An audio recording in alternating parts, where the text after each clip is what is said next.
All right, Katie, thank you. This is now a live look from the Kennedy Space Center down in Florida, again on the Atlantic side, where we are under a minute from the scheduled launch here of the Artemis II rocket headed back to the moon. As we mentioned a few moments ago, there are 4 astronauts on board, 3 Americans and 1 Canadian.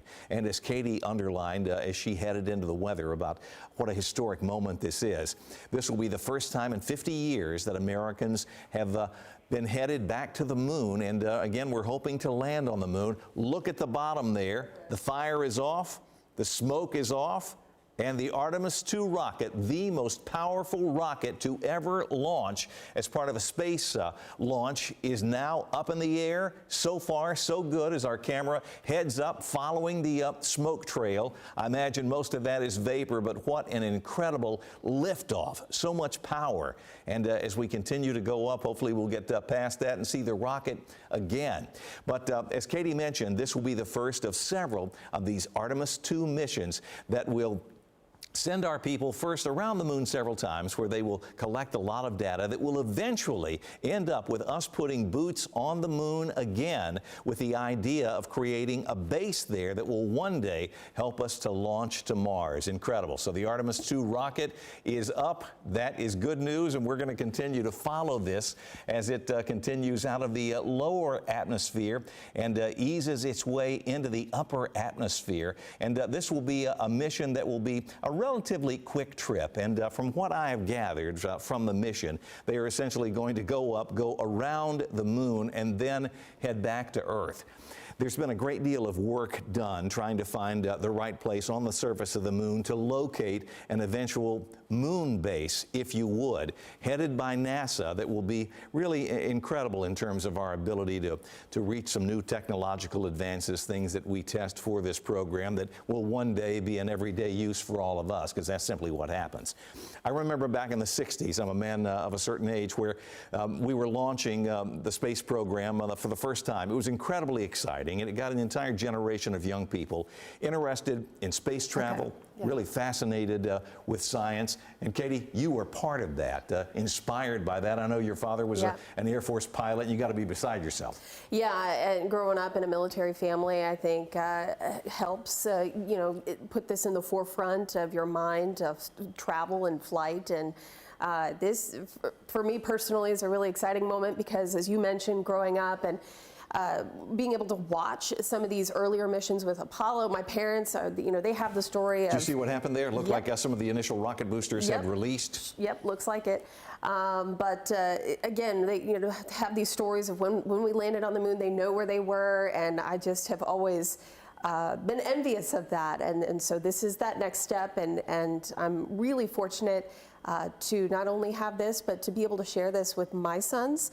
And, you know, dream big. Maybe someday they'll become an astronaut, and maybe they'll go to Mars. Who knows? I can remember being a little fella, and all I wanted for Christmas was a space helmet, because we all wanted to be a part of, you know, what was going on. Now, what we have just witnessed, folks, this really is the most dangerous part of a mission like this. And fortunately, they have lifted off. All indications are that things are going swimmingly, and that's so nice to see as well. As far as I know, that's what it looks like from here. And, you know, we do, I don't know if we have the actual audio, but the, NASA audio gives us kind of a play-by-play of what's going on here. So the 4 astronauts well on their way here as they continue their trek to the moon. Again, it's going to be a 10-day mission. And one of the interesting things, I think, is the fact that they're going to orbit the Earth first, make sure that everything is good with Orion. Orion is the lifeboat. That is the capsule that the 4 astronauts are in. And then the SLS is the rocket that is sending them to the moon. And throughout different stages, one we just saw there, you'll see different parts of the rocket detach from the rest of the spacecraft once they get up into Earth's orbit. They're going to orbit the Earth and then use Earth's gravity to slingshot out into the moon. So that'll actually help kind of give them an extra extra boost, if you will, to push them out towards the moon. And they do the same thing with the moon to get back home. We're going to take a break, but we will continue to follow this historic Artemis II mission. You're watching Fox 17 News at 5:30.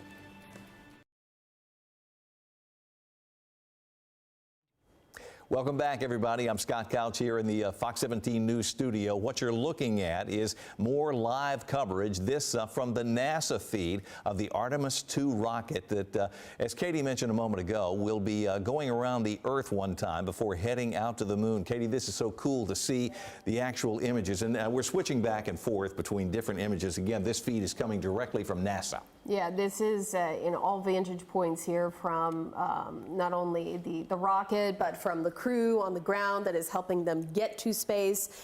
And their mission has started, and this will be 10 days now of folks on Earth at NASA.